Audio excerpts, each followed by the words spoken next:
Hello friends, आप सभी लोगों का बहुत बहुत स्वागत है हमारे इस नए यूट्यूब वीडियो में। दोस्तों, आज हम बात करने वाले हैं ग्रो ऐप की कुछ चार्जेस के बारे में।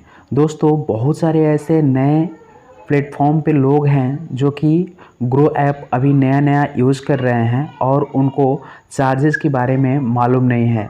जो कि वो मुनाफा कमाते हैं 10 रुपया और जब उसका सेटलमेंट आता है तो उनको घाटा लग जाता है 50 रुपये 60 रुपये। यानी उनको समझ में नहीं आता है कि मैंने 10 रुपये का प्रॉफिट कमाया, उसके बाद से फिर ये 50 रुपये 60 रुपये नुकसान कैसे हो गया। तो दोस्तों, मैं आज के इसी टॉपिक पे बात करूँगा और आपको ये बताऊँगा उसके साथ ही साथ कि डीपी चार्जेस क्या होता है और ये कौन कौन से चार्जेस हैं जो कि आपको देने पड़ते हैं। तो दोस्तों, यहाँ पे ग्रो ऐप को आपको ओपन कर लेना है और ओपन करने के बाद यहाँ पे यू पे आना है और यू पे आने के बाद आपको यहाँ पे प्राइसिंग पे चले जाना है।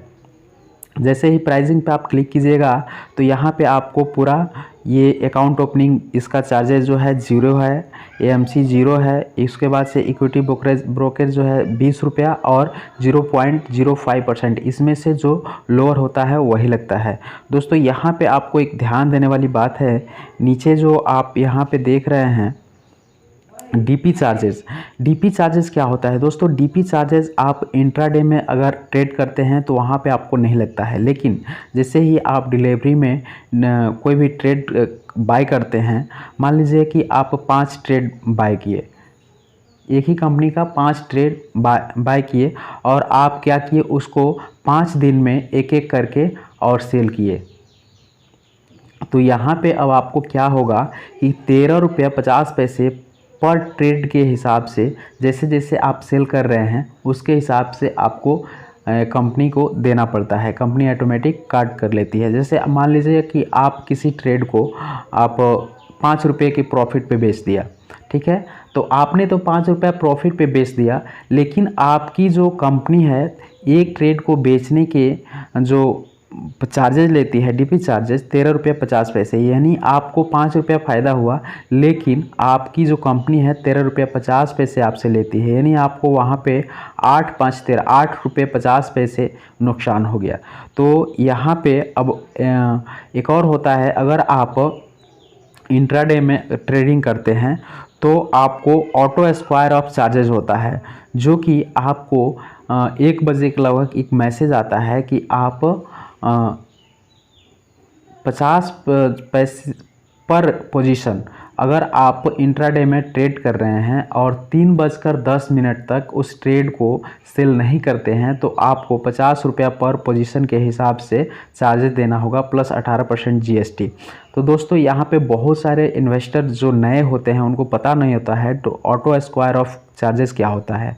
तो आपने कभी देखा होगा कि आप भी इंट्राडे में पोजीशन लिया और वहाँ पे आपको 20 रुपये प्रॉफिट हो रहा है और उस 20 रुपये प्रॉफिट में आप देखेंगे कि आपको जब सेल नहीं करते हैं 3:10 तक, तो 3:10 पर ऑटोमेटिक स्क्वायर ऑफ हो जाता है और आपके जो अकाउंट बैलेंस है वहाँ से 50 रुपये और माइनस कर लिया जाता है प्लस 18% जीएसटी।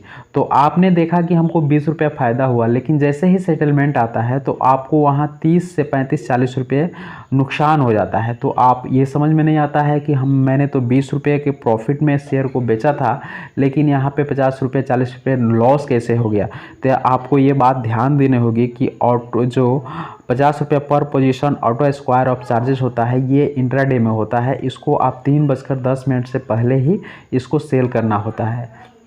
जैसे मान लीजिए कि मैंने कोई शेयर ख़रीदा सुबह 9:15 पर 9:15 पर मैं ख़रीदा कोई भी शेयर किसी भी कंपनी का और वो शेयर गिरते चला गया। मान लीजिए कि 10-11 बजे ऊपर उठा तो मैं सोचा कि और ऊपर जाएगा। उसके बाद से हम सोचे कि 3:20 के बाद हम इसको बेचेंगे। ऊपर जा ही रहा है। तो वहाँ पे अगर ऊपर जा रहा है तो बहुत आपको अगर 50 रुपये से ऊपर प्रॉफिट होगा तब तो ठीक है, नहीं तो अगर 3:10 तक आप उस शेयर को नहीं बेचते हैं तो आपको ये 50 रुपया पर पोजीशन के हिसाब से उसका चार्जेस कट जाता है। दोस्तों, यही है DP charges auto square of charges. मैं आशा करता हूँ कि ये जानकारी आपको अच्छी लगी होगी। दोस्तों अगर अच्छी लगी हो तो इस वीडियो को लाइक कीजिएगा और इस हमारे चैनल को सब्सक्राइब, ताकि मैं आपके लिए ऐसे ही अच्छी वीडियो हमेशा लेके आता रहता हूँ। मैं मिलता हूँ एक नए वीडियो के साथ, तब तक के लिए आप सभी लोगों का बहुत बहुत धन्यवाद। जय हिंद।